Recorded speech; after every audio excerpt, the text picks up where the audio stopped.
Takkan pernah aku membungkuk. Aku selalu tegak, terus bergerak dan menggugah. Assalamualaikum warahmatullahi wabarakatuh. Halo kawan-kawan semua. Kembali kita di podcast Ruang Tunggu. Hari ini kita kedatangan seniman underground yang juga aktivis 98. Terlibat aktif dulu di Reformasi 98, yaitu Bung Asep atau yang biasa disebut Bung Dangko. Oke, Assalamualaikum warahmatullahi wabarakatuh. Salam pembebasan. Sebelumnya terima kasih Mas Agung udah bisa hadir dalam podcast Ruang Tunggu ini. Suatu kehormatan saya bisa diundang di acara. Oke. Sehat Bung Saib. Alhamdulillah, wasyukurillah sehat sampai hari ini. Nah, Bung Saib ini juga pendiri Rekan Indonesia. Dulu awal-awal Rekan berdiri itu ikut juga membidangi Rekan Indonesia sampai tahun 15-16. 2015 lah. Karena kesibukan beliau di musik sehingga tidak bisa aktif lagi, tapi masih tetap komunikasi dan masih memberikan banyak masukan, termasuk juga logo Rekan. Itu ciptaannya Bung Saib tuh, logo Rekan. Oke, Bung Saib ini kan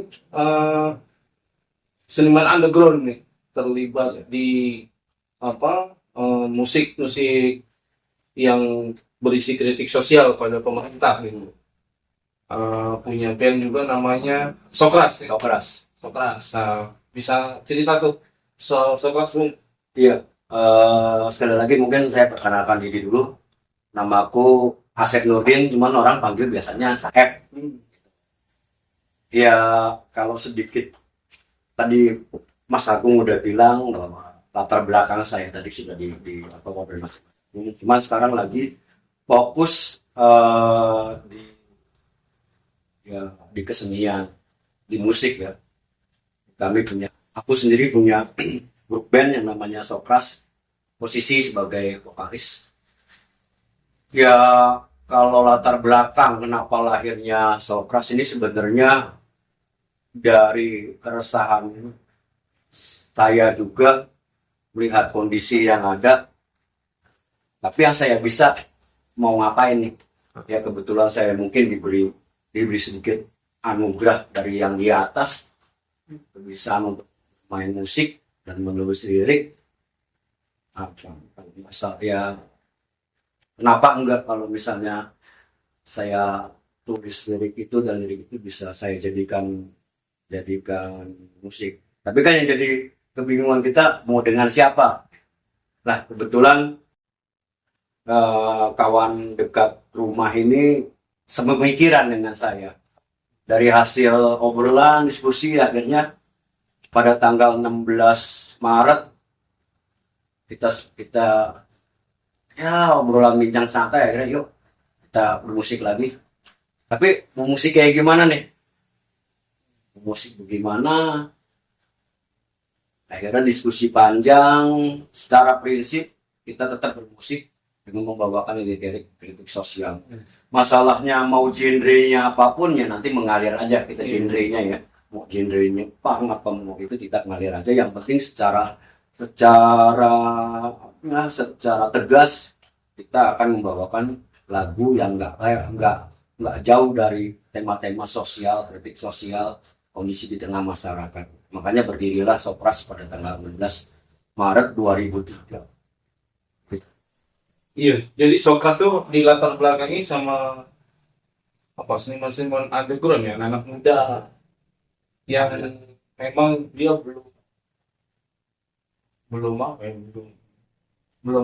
melenggang lah di belantika musik. Maksudnya banyak yang belum dikenal lah. Yes. Ya kalau bicara personil berarti ya personil. Tadi diangkat ke saya dengan Ipan yang sang gitaris. Akhirnya sepakatan buat bentuk band. Kita butuh yang namanya drum nih, butuh gitar satu lagi segala macam. Kita hubungin kawan-kawan kita.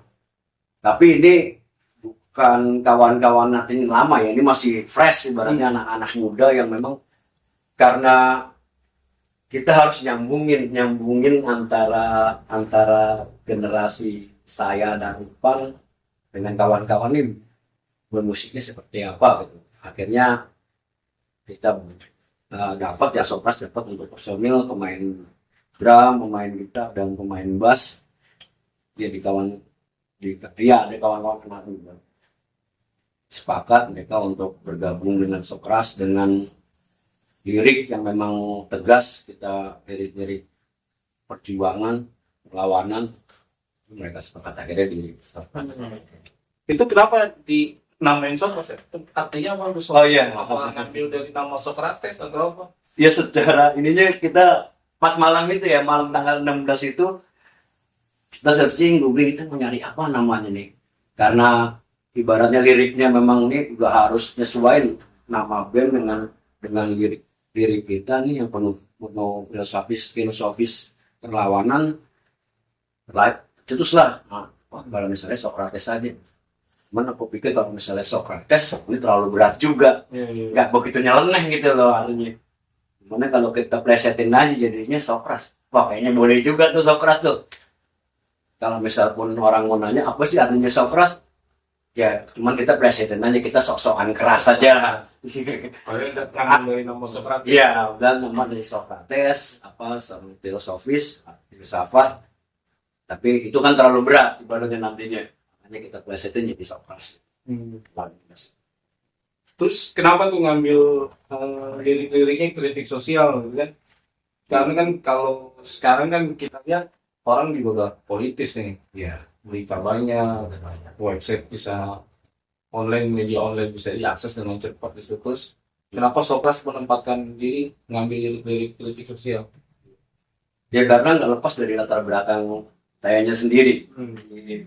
Yang di tahun 98 pergulatan di perlawanan rakyat pada saat itu, ya itu juga nggak bisa melepaskan identitas kita kan apa yang kita alami di belakang ini itu membawa kita ke depan, dan itu juga akhirnya tercermin dalam lirik-lirik sosial.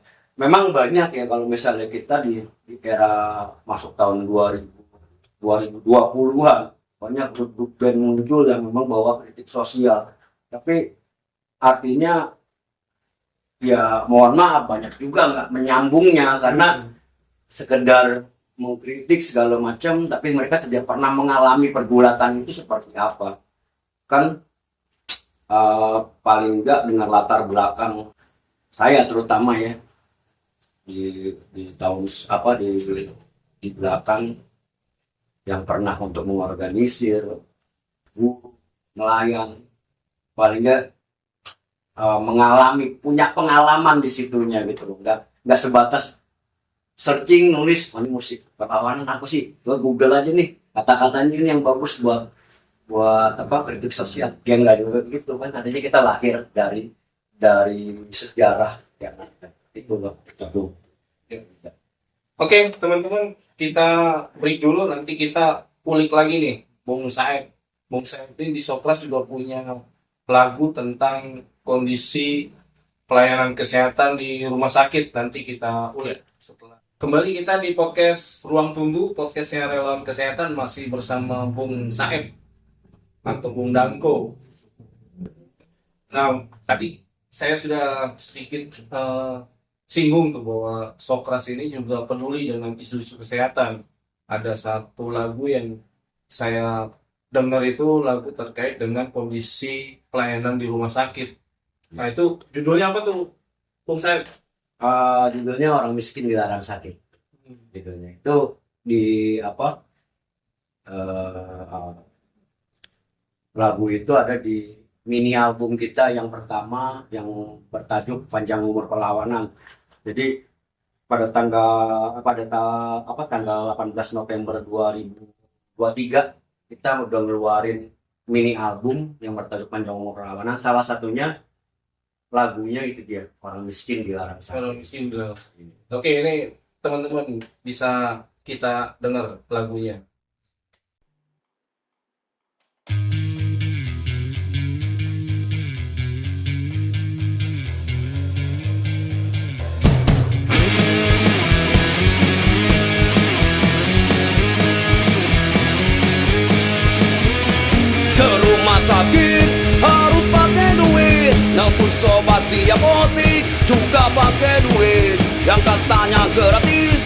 tetep aja pakai duit. Gak punya duit, nambahin penyakit.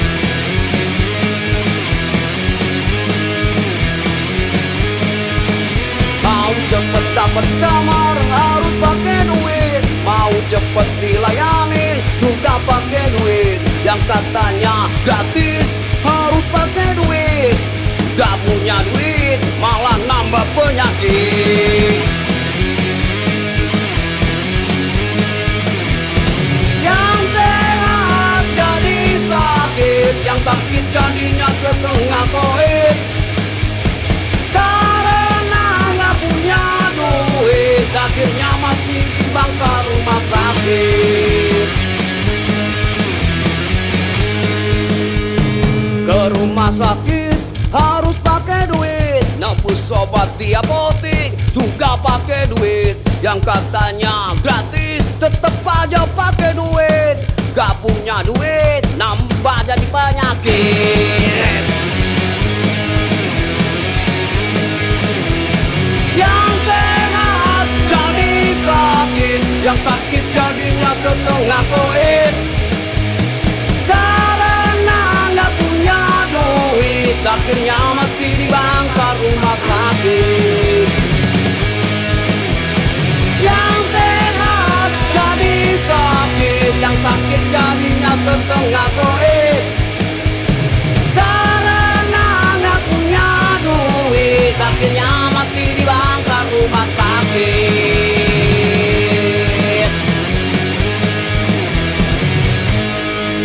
Gimana lagunya cadas kan?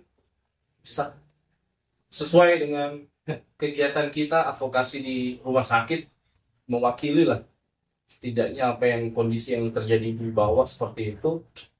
Bung Sakti kan, Iya. kenapa seniman underground yang biasanya kan lirik-liriknya lebih pada apa penghinaan lah pada negara lah, Iya. caci makian pada negara lah, yang kayak saya sering joke ya di panggung, Iya. fucking stand. Benar. Setelah turun panggung Betul, tidak lagi mau negara gitu kan. Nah itu kenapa ngambil lagu soal rumah sakit? Ya tadi balik lagi ya ke permasalahan latar belakang. Tadi kan Mas Agung udah bilang saya juga turut serta menghina ini relawan kesehatan itu. Paling nggak kan saya juga bergulat, punya pengalaman bagaimana apa Dampingin warga. ya mendampingi warga, mengadvokasi warga, kesulitan di rumah sakit, menghadapi problema-problema di rumah sakit. Ya terutama masalah pelayanan itu kan pengalaman itu yang jadi akhirnya jadi buat saya itu bisa dijadikan sebuah lirik lagu ya, karena memang tadi saya balik lagi saya bisa nih bukan misalnya ya mau usai dari kerja seni, kenapa enggak kita keluarkan dalam apa sebuah lirik lagu dan ngeluarin sebuah lagu gitu loh. Ya mungkin juga nggak harus juga kita langsung kritik yang strike gitu loh. Kalau nggak nyambung juga di pendengar telinganya, kenapa ini dengan bahasa yang sangat sederhana, dengan pengalaman yang memang juga sering apa yang dialami oleh masyarakat bawah, terutama masalah kesehatan, kenapa enggak kita keluarkan masalah itu, kita kritik kan juga untuk perbaikan masalah pelayanan kan, tujuannya untuk ada solusinya. Itu dia Mas Adi. Nah sementara kan Sokras mengeluarkan lagu yang mengkritik terkait dengan pelayanan kesehatan gitu. Nah itu di teman-teman seniman underground sendiri gimana tuh soal Masalah pelayanan soal pelayanan kesehatan, karena kan banyak juga tuh teman-teman seniman underground yang ya. ngalamin juga sebenarnya gitu, cuma nggak terungkap aja gitu. Iya. Ya, ya ini juga nggak terlepas ya kita sering kontak-kontakan sama Mas Agung masalah tentang pelayanan kesehatan. Nah kalau di pengalaman Sokras sendiri, terutama di komunitas musik bawah tanah yang backgroundnya mau anak punk, mau anak metal segala macam, ya mereka juga sama manusia yang mengalami suatu saat sakit, ya entah kita si musisinya sendiri, si pekerja seninya sendiri, atau yang sudah punya keluarga, ya keluarganya yang sakit gitu loh. Ya, itu kan juga apa ya mereka pasti menghadapi hal-hal yang kayak misalnya butuh yang namanya layanan kesehatan. Nah, kalau di kalangan pekerja seni atau komunitas maksudnya juga mereka tuh kebingungan karena ya entah ya, kalau misalnya yang pengalaman saya mungkin mereka alergi dengan hal-hal yang kayak misalnya berbau Birokrasi ya. birokrasi, jaminan sosial segala macam. Padahal kan itu negara sudah walaupun belum sempurna, tapi itu kan yang bisa kita manfaatkan. Makanya Sopras walaupun dia bermusik dari panggung ke panggung, nggak cuma menunggu di situ, kita juga mensiarkan bahwa kalau kalian ya maaf kalau misalnya kalian sakit, keluarganya sakit, ya ini loh ada jaminan, ada solusinya untuk itu. Jadi jangan alergi lagi untuk hal-hal kayak gitu. Ya mungkin selama ini ya kalau misalnya di pengalaman di kawan-kawan sendiri, ketika ada kawan-kawan yang sakit nggak punya jaminan, ya mereka mengadakan charity dari panggung. Itu saya tidak menyalahkan situ ya, maksudnya nggak menyalahkan mereka mengadakan penggalangan dana. Tapi kan itu permasalahannya cuma sebentar kayak orang. Nah, untuk kedepannya gimana ini? Bisa juga itu bentuk melegalisasi lepas tanggung jawab negara kan. Iya. Padahal negara udah menyediakan itu, kenapa nggak diambil gitu kan? Iya. Makanya kami di Sopras, ya walau habis manggung kita mungkin ya diskusi dengan kawan-kawan ya sambil obrolan santai, kita juga ngomongin permasalahan mana bro, keluarga sehat, alhamdulillah, tapi kemarin ada yang sakit, ya juga masalah biayanya. Nah, setelah kita masuk dan sudah punya nggak yang namanya jaminan segala macam. Kebanyakan mereka nggak tahu untuk masalah pengurusan, masalah itu, masalah birokrasinya itu. Padahal kan sekarang juga dipermudah kan. Iya. Nah, itu yang harus kita terus siarkan, kabarkan ke kawan-kawan, terutama kawan-kawan musik, pekerja seni, ya, komunitas punk, komunitas anak-anak metal, itu mereka juga harus disiarkan. Ya kalau mereka pure, misalnya pure pekerja seni di jalan, bukan seorang pekerja, ya mungkin pekerja punya jaminan, tapi kalau yang kagak punya, mereka itu yang harus kita pikirkan. Dan itu makanya ya aku juga sering koordinasi dengan Mas Agung ini, ya karena memang walaupun dulu pernah direkam, tapi kan perkembangannya nggak tahu, banyak perubahan, makanya sering diskusi ini gimana nih, ada kawan-kawan seni komunitas anak pang, mereka sakit tapi mereka nggak punya jaminan.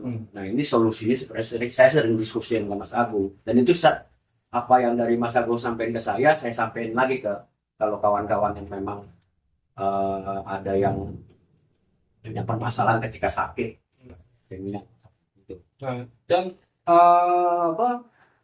menurut pandangan misalnya nih, apakah seniman underground itu memang sudah punya kesadaran bahwa terkait dengan pelayanan kesehatan ini adalah bagian dari nggak beresnya birokrasi pelayanan kesehatan gitu. Kira-kira ada nggak pandangan teman-teman seniman underground ke situ? Kalau masalah bicara tentang birokratisme masalah apa, mereka sadar di situnya, paham ya, karena mungkin doktrin dari musik itu yang melawan masalah birokratisme. Tapi kan masalahnya itu juga yang mereka nggak tahu untuk bukan nggak tahu, alergi juga sih. Wah, alergi juga untuk urusan dengan birokratisme gitu ya, karena kebobrokan atau sulitnya birokrasi ini kalau mengurus sesuatu gitu. Nah, saya punya pengalaman langsung sendiri ya. Ada kawan di komunitas juga yang memang anaknya itu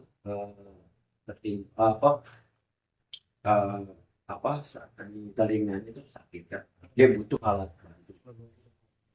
Ya secara solusinya mungkin benar juga, memang charity juga oke lah kawan-kawan charity. Tapi kan charity tadi saya bilang itu cuma nggak bisa menjawab masalah yang kedepannya.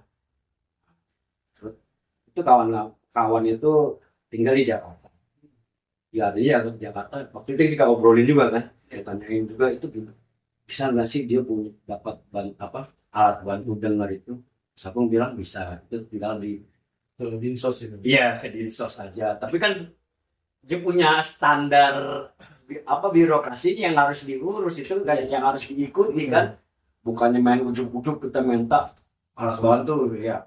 Nah itu yang kadang-kadang di kawan-kawan itu yang alergi untuk mengurus masalah itu, ternyata Masalah administrasinya. masalah administrasi dan pengurusan. Tapi kan yang namanya lembaga atau pemerintah yang ada kan butuh alat untuk mengeluarin barang. Makanya saya dorong ya ini terserah, saya udah kasih tahu apa yang dikasih tahu Mas Agung itu, suruh urus dinas, suruh surat-suratnya saya beritahu ke mereka, ke orang itu ya kesehatan ya uruslah surat itunya. Kalau masalah alat bantunya itu bisa. Atau kalau dia nggak mau, ya minimal dia galang lah. Yang namanya teman-teman di komunitas punk untuk berjuang mendapatkan alat itu tanpa birokrasi. Kan? Ya. Bawa aja ke dinas sosial rame-rame 100 orang, 200 orang cuma buat nuntut alat dengar. Gitu. Ya. Cuma masalahnya kan udah administrasinya nggak mau ngurus, dia juga nggak mau dalam perlawanan itu gitu, sehingga ya hidupnya bergantung pada sumbangan, donasi gitu. Ya. Nah itu yang sebenarnya kan nggak match lah Ya, betul. gitu dengan style musiknya dia Ya. itu, terus sama dengan metodologi dia untuk bisa mendapatkan haknya dia gitu. Padahal itu tinggal diambil, dia kan tinggal pilih nuntut bawa masa atau secara administratif ngurus gitu. Ya kan makanya pilihan metode perjuangan itu kan ada yang lebih yang lebih soft ya, artinya ya ikutinlah tahapannya yang ada prosedural itu dan misalnya, atau memang kita yang ngomong dengan sesuai style kita keras, ayo gitu loh. Tapi ya dengan syaratnya kita harus meyakinkan ada kawan-kawan kita untuk ngedorong ke dinas terkait agar ngeluarin alat dengar. Tapi kalau menurutku nanti juga mereka ujung-ujungnya minta surat untuk mengeluarkan barang itu juga. Artinya tetap tekanannya itunya juga harus diuruskan. Namanya ya kondisi kita nggak lepas dengan kondisi ini sekarang ini. Pressure-nya tetap kita harus jalanin. Ya proseduralnya juga paling tidak kita juga harus ikuti gitu. Oke, kawan-kawan, cukup seru deh tadi yang kita bicara tentang pandangan seniman underground terkait dengan pelayanan kesehatan dan jaminan kesehatan. Ternyata di komunitas mereka juga banyak kendala tuh, dari mulai soal kesadaran administratif, terus soal kesadaran dia untuk menggunakan hak jaminan kesehatannya gitu. Kadang banyak juga kan yang sakit nggak tahu kalau dia ternyata punya jaminan gitu. Iya, itu juga. Padahal begitu dicek ternyata dia punya jaminan gitu. Oke teman-teman, nanti kita lanjut di segmen berikutnya. Tetap pantau terus podcast Ruang Tunggu. Oke teman-teman semua, kita kembali lagi di podcast Ruang Tunggu, masih bersama Bung Saeb, vokalis Sokras. Ya. Oke Bung Saeb, kan tadi kita banyak cerita tuh tentang bagaimana kendala yang ada di komunitas seniman underground gitu. Nah, kira-kira ada nggak harapan minimal dari harapan pribadi lah terkait dengan kondisi jaminan kesehatan dan pelayanan kesehatan yang ada saat ini? Ya, mungkin ya kalau misalnya harapan kami ini, harapan kebanyakan orang juga, maksudnya kebanyakan orang juga, kebanyakan masyarakat kecil, masyarakat miskin, ya artinya tidak ada lagi masalah diskriminatif tentang masalah pelayanan kesehatan. Ya apapun ketika memang dia butuh yang namanya pelayanan kesehatan, tidak ada lagi yang memang kayak penolakan karena mereka perlu. Ya mungkin dia administrasinya belum terpenuhi tapi tidak bisa juga, namanya itu menolak ketika memang lagi sakit. Nah itu juga menurutku janganlah rumah sakit atau ya pelayanan kesehatan seterusnya ini menolak. Nah kalau untuk apa harapan di kawan-kawan terutama pekerja seni ya mungkin pemerintah juga memperhatikan mereka juga. Mereka itu kan ya sama pekerja juga, artinya untuk masalah pelayanan kesehatan juga ada yang ya mungkin sekarang nggak ada ya misalnya yang harus BPJS untuk ditanggung oleh pemerintah ketika itu. Nah itu juga sebenarnya yang buat pekerja seni itu apa ya, tolonglah kalau misalnya ada kawan-kawan di pekerja seni, memang pekerja seni kayak misalnya nampang segala macam, mereka juga pengen pelayanan kesehatan ini untuk pengurusan ini jangan dipersulit. Mereka kan nggak warga negara Indonesia yang berhak mendapatkan pelayanan kesehatan yang sama. Itu aja sih harapan kitanya juga. Cuman di internal kita sendiri, maksudnya di kalangan komunitas kita sendiri juga artinya lebih aware, lebih memperhatikan gitu, memperhatikan apakah cek kita punya jaminan atau enggak. Nah itu pegangan kita untuk ketika terjadi hal yang nggak kita inginkan, kita sakit segala macam, ya kita bisa mendapatkan hak kita. Itu aja sebenarnya. Yes. Oke, Bung Said, mudah-mudahan harapannya didengar sama pemerintah nih, jangan sampai kondisi pelayanan kesehatan dan jaminan kesehatan yang ada di bawah yang masih banyak yang dipahamin sama masyarakat di bawah karena kurangnya sosialisasi, kurangnya edukasi yang dilakukan oleh pemerintah, nanti itu makin memperburuk pelayanan kesehatan di Vaskes dan di rumah sakit gitu. Mudah-mudahan pemerintah bisa cepat tanggap, bisa cepat membenahi. Oke, thank you Bung Said.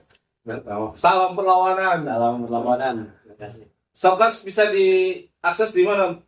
Oh ya, mungkin kawan-kawan kalau kan lagu-lagu Sokras sudah ngeluarin 2 EP atau mini album dan 2 single. Itu bisa didengar di Spotify kita, di berbagai macam media digital musik bisa didengerin langsung di situ. Ya kalau misalnya kawan-kawan di Spotify bisa didengerin dan di-download, dan juga mungkin kalau misalnya ingin mengikuti aktivitas kita bisa langsung follow aja di Instagram Sokras Partis.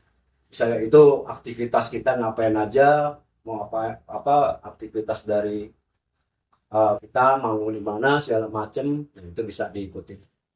Oke, makasih Mas Agung, saya Oke, teman-teman semua, kita sudah banyak bicara terkait dengan pelayanan kesehatan dan jaminan kesehatan dari sisi pandangan teman-teman seniman underground. Semoga ini bisa menjadi tambahan wawasan kita dan bisa makin membuat kita semakin tajam dalam menganalisa problem-problem kesehatan di Indonesia. Terima kasih, saya Agung Nugroho undur diri. Assalamualaikum warahmatullahi wabarakatuh.